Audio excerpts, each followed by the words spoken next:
ఆంధ్రప్రదేశ్లో ఆడపిల్లలకి రక్షణ గురించి ఆలోచిస్తే చాలా బాధాకరంగా ఉంది. ఎందుకంటే ఎక్కడ చూసినా రేపులు, మర్డర్లు అండ్ ఆడపిల్లల కాలేజీ బాత్రూమ్స్లో హిడెన్ కెమెరాలు పెట్టి ఏ విధంగా పైశాచిక ఆనందం పొందుతున్నారో మనం చూస్తున్నాం. ఈరోజు నేరస్తులకి ఇంత ధైర్యం వచ్చింది అంటే దానికి ఈ ప్రభుత్వం సిగ్గుపడాలి. ఎందుకంటే గతంలో జగన్మోహన్ రెడ్డి గారి ప్రభుత్వంలో ఒక తప్పు జరగాలి అంటే ఎంత భయం ఉండేదో మీకు అందరికీ తెలుసు.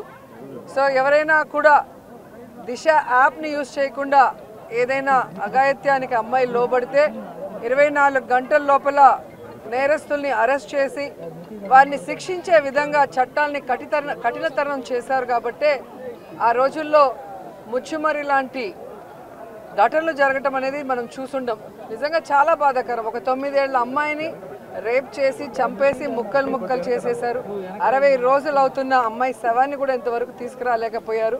అసలు ఆ కుటుంబాన్ని పరామర్శించడానికి సీఎం గారు కానీ హోంమంత్రి గారు కానీ వెళ్ళలేదు అంటే కారణం ఏంటో నాకైతే అర్థం కాలేదు. ఎందుకంటే మదనపల్లిలో ఫైల్స్ దగ్ధమయ్యాయి అనగానే డీజీపీ గారిని స్పెషల్ ఫ్లైట్లో పంపించిన వాళ్ళు ఎందుకు ముచ్చుమరికి స్పెషల్ ఫ్లైట్లో డీజీపీ గారిని కానీ లేదా సంబంధిత మంత్రి గారిని ఎందుకు పంపించలేదో నాకు అర్థం కాలేదు. అలాగే నిన్న పేపర్లో చూశాను, గుడ్లవల్లేరు కాలేజీలో బాత్రూమ్స్లో హిడెన్ కెమెరాలు పెట్టారని పిల్లలు వచ్చి ఆడపిల్లలు చెప్తే అసలు అక్కడ ఏం జరగలేదని ఎస్పీ గారు చెప్పడం చాలా దురదృష్టకరం. ఈరోజు 300 మంది పిల్లలు ఈరోజు న్యాయం కావాలంటూ ధర్నా చేస్తుంటే ఇప్పుడు విచారణ చేస్తామని దిగిరావటం అనేది మనమంతా కూడా గమనించాల్సిన విషయం. అలాగే ఈ ప్రభుత్వం వచ్చిన తర్వాత మీరు చూస్తే ర్యాగింగ్ భూతం ఎలా ఎక్కువైందో మనం కళ్ళారా చూస్తున్నాం. నారాయణ కాలేజీలో మెడికల్ విద్యార్థినిని ర్యాగింగ్ చేసి చంపేశారు. అలాగే కలికిరిలో జేఎన్టీయూలో విద్యార్థి ర్యాగింగ్ చేయడం వల్ల ఎలా ఆత్మహత్య చేసుకుందో గమనించాం.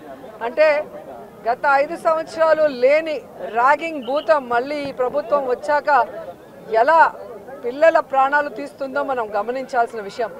నేను ఈ ప్రభుత్వానికి ఒకటే చెప్పగలను, రెడ్ బుక్ రాజ్యాంగం మీద పెట్టిన దృష్టి, ఇంట్రెస్ట్ పక్కన పెట్టి ఆడపిల్లకి రక్షణ కల్పించడంలో, గౌరవాన్ని కల్పించడంలో మీరు ముందుండాలని కూడా వాళ్ళని కోరుకుంటున్నాను. కరెక్ట్ కాదు, అది నేను చెప్పదలుచుకున్నాను. హిడెన్ కెమెరా ఉందా?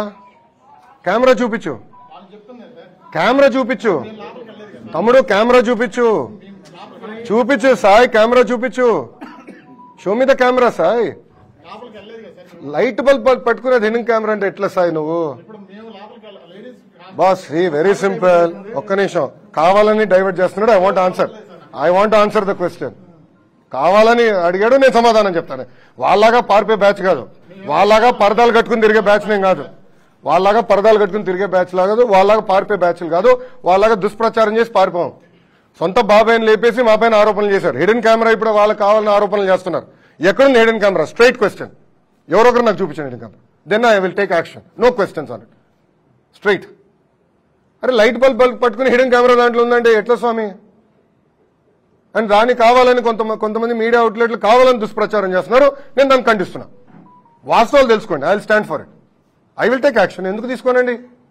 ఏం అక్క చెల్లెలు చెప్తే నాకు బాధ ఉండదా? భలే చెప్తారు మీరు. అరే జగన్ లాగానే చెల్లి అక్క ఇద్దరు చెల్లిని మెడబట్టి నేను బయటికి ఎంటేలేదే, తల్లి నేను బయటికి ఎంటేలేదే, మళ్ళా నాకు తెలీదా బాధ, ఆవేదన? సో మీరు దయచేసి వాస్తవాలు తెలియకుండా ఆరోపణలు మటుకు నా పైన చేయొద్దండి. I want be very clear on the subject please. ఏదన్నా చాలా ఉన్నాయి కదన్నా. ఇప్పుడు మద్యం కేసు ఉంది, ఇసుక కేసు ఉంది, సినీ నటి కేసు ఉంది, భూ అక్రమాలు పెద్ద ఎత్తున వాళ్ళ బ్లూ మీడియా మిత్రుల విలేకరుల పేర్ల పైన కూడా మార్చుకునే ఉన్నాయి. అయినా నేను బయట పెడతా, మొమాటలు ఏం లేవు. ఆయన తప్పుదారి పట్టించడానికి ఇది చేశారు.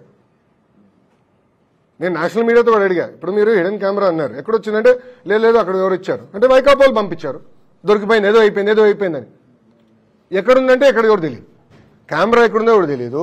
వీడియోలు ఇప్పుడు 3000 వీడియోలు బయటకు వచ్చినాయి అంటున్నారు. 3000 2000 వీడియోలు బయటకు వచ్చినారు. ఎక్కడుంది వీడియో అంటే ఎవరు చెప్పట్లా. ఒక వీడియో ఎవరి చేతులు ఉందో లేదు. ఆ పిల్లల ఫోన్లన్నీ కాన్ఫిస్కేట్ చేసాం. All phones have been confiscate. ఒక వీడియో లేదు. దానికి లేని దానికి ఎట్లా సమాధానం చెప్తా నేను? ఇష్యూ జరిగింది కరెక్ట్, నలుగురు మధ్యలో ఏదో ఇష్యూ ఉంది. It is love story between 4 people. దాని మీద what ever action needs to be taken will take, అధికారికంగా విల్ టేక్, నో ప్రాబ్లం. కానీ కెమెరా లేదు, వీడియోలు లేవు, తీసుకొచ్చి నన్ను అడిగితే నాకు ఏం సమాధానం చెప్తా? Straight question. దానిపైన ఎంక్వైరీ చేశాం, ఆల్రెడీ ఆ పిల్లల్ని అరెస్ట్ చేశాం, డీటైన్ చేశాం, వాళ్ళ ఫోన్లని కాన్ఫిస్కేట్ చేశాం, ఇవి ఎత్తుకుతున్నాం. సో రేపు వస్తే నేను ఐ టేక్ యాక్షన్. అంటే I will not let it go that easy. నేను ఎందుకు వదిలి పెడతానండి? ఇప్పుడు ట్రిపుల్ ఐటీ న్యూస్వీడ్లో ఇష్యూ జరుగుతుంది, నేను కమిటీ వేసి పంపించా, అక్కడ ఆటోమేటిక్లీ ఇద్దరు నేను పీకేశాను.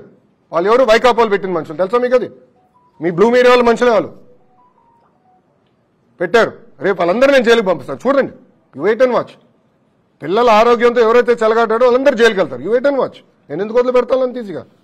నేను విద్యాశాఖ మంత్రిగా నాకు ఉండదా బాధ? వాళ్ళు నా బిడ్డలు కదా, నేను ఎందుకు వదిలి పెడతాను? గ్యారెంటీగా రేపు పంపిస్తాను. నేను రాత్రి నాకు రిపోర్ట్ వచ్చింది, నేను రాత్రి 7ంటికి ఈ గొడవలో కూడా నేను ట్రిపుల్ ఐటీ ఇష్యూని వదిలిపెట్టలా. నేను రాత్రి నాకు కమిటీ పంపించా, హైయర్ ఎడ్యుకేషన్ సెక్రటరీ గారు వెళ్ళారు, నాకు నివేదిక వచ్చింది, చాలా కఠినంగా యాక్షన్ తీసుకున్నాను. I will not leave it. నాడు నేడు గతంలో ఎక్కువ చేసాము, మేము అన్ని చేసి ఇన్ని చేసాము అన్నారు. మీరు విశాఖ వెళ్ళినప్పుడు కానీ అక్కడ స్కూళ్ళను పరిశీలించినప్పుడు ఎట్లా ఉంది? 10 లక్షల మంది విద్యార్థులు తగ్గిపోయారు స్వామి.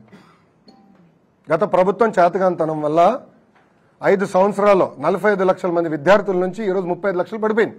ఎందుకు పడిపోయిందో చెప్పండి? స్కూళ్ళలో కూడా సరిగ్గా ఫెసిలిటీస్ లేదు అని చెప్పి నో, ఎందుకు పడిపోయిందో చెప్పండి. ఫండమెంటలీ అది క్వశ్చన్. అది నేను అధికారులందరినీ అడిగేది అదే. ఇన్ని డబ్బులు ఖర్చు పెట్టామంటున్నాం, ఇన్ని యాక్టివిటీలు చేసామంటున్నాం, ఎందుకు 10 లక్షల మంది విద్యార్థులు ఈరోజు ప్రభుత్వ పాఠశాలలు తగ్గిపోయారనేది సూటిగా నేను అధికారులు కూడా ప్రశ్నించాను. దానిపైన నేను సమీక్ష చేస్తున్నా. అనే ఏదో డిజిటల్ బోర్డులు పెడతాం కాదు, రంగులు వేసుకుంటాం కాదు. ఎందుకు ఈరోజు ప్రభుత్వ పాఠశాలల్లో 10 లక్షల మంది విద్యార్థులు తగ్గిపోయారనేది నాకు బాధ వేస్తుంది. దాన్ని నేను సమీక్ష చేస్తున్నా. ఇప్పుడు డిజిటల్ క్లాస్ రూమ్స్ ఈయన కనిపెట్టలా, అది బాబు గారు ఉన్నప్పుడే చేశారు. టేబుల్స్ కూడా బాబు గారు ఉన్నప్పుడే చేశారు, ఈయన కొత్త కనిపెట్టింది ఏం కాదు ఈయన. కానీ ఈరోజు ఎక్కడ నాకు బాధ వేస్తుందంటే, ఫస్ట్ ఆఫ్ ఆల్ గతంలో ఉన్న 2 విద్యాశాఖ మంత్రులు బేసిక్ సిస్టమ్స్ కూడా పెట్టుకుని పోయారు. అసలు స్కూల్లో ఎంతమంది విద్యార్థులు ఉన్నారు మాకు తెలియలేకపోతుంది. అది కంట్రోల్ చేసినాక నాకు టైం పడుతుంది. మిడ్ డే మీల్ పేమెంట్స్ ఇవ్వలేదండి, బ్లూ మీడియా గగ్గోలు చేస్తుంది. మీ నాయకులు మిడ్ డే మీల్స్ పేమెంట్ ఇవ్వాల. గుడ్లు పేమెంట్ 4 నెలలు బకాయిలు, చిక్కీ పేమెంట్లు ఒక 6 నెలలు బకాయిలు. పాపం ఎండిఎం వాళ్ళకి రావాల్సిన డబ్బులు పెండింగ్ పెట్టారు. ఆయాలకు రావాల్సిన జీతాలు 6 నెలలు బకాయిలు. మళ్ళీ ఎట్లా చేస్తాం? నేను వచ్చి సెక్రటరీ గారు తలపైన కూర్చుని నేను విడిపించుకున్నాను. నాకు ఏది గుడ్లకి bills, chikki bills, MDM bills అన్నీ సిస్టమేటిక్ చేస్తాను. మీరు చూస్తారు, నేను వదిలిపెట్టాను. నేను ప్రైవేట్ పాఠశాలలు కాంపిటీషన్ ఇవ్వబోతున్నా. You wait and watch boss.